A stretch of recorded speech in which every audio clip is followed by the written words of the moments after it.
milagres, viverei milagres, cantarei milagres, porque só tu és o Deus de milagres, porque só Deus fez, porque só Deus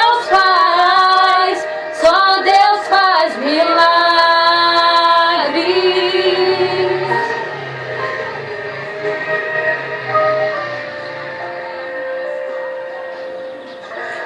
Jesus caminhava em meio à multidão, estava ali à beira do caminho então.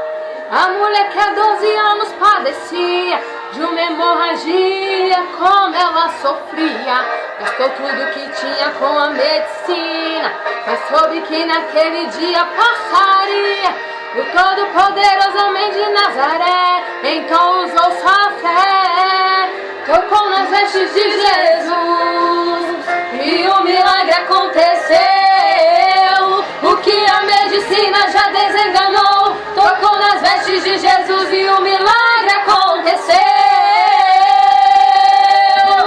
Milagres, viverei milagres, cantarei milagres, porque só tu és o Deus de milagres, porque só Deus fez, porque só Deus faz milagres. Entrou com os discípulos lá em Naim, se deparou com um funeral que uma mulher que ali havia enterrado seu marido e agora o seu filho no cemitério. A cova pronta já estava e os coveiros prontos para o enterro ali fazer. Não sabiam que o enterro naquele dia não iria acontecer. Jesus o funeral então mandou parar, tocou nesse que viu, o morto mandou levantar.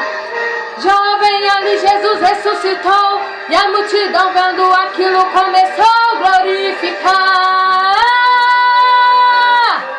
Milagres, viverei milagres, cantarei milagres, porque só tu és o Deus de milagres, porque só Deus fez, porque só Deus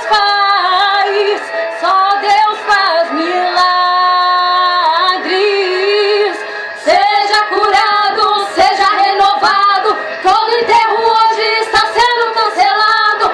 Obra feita contra tua família e tua casa, projetos do inferno estão sendo hoje quebrados. Laços de morte cai por terra agora.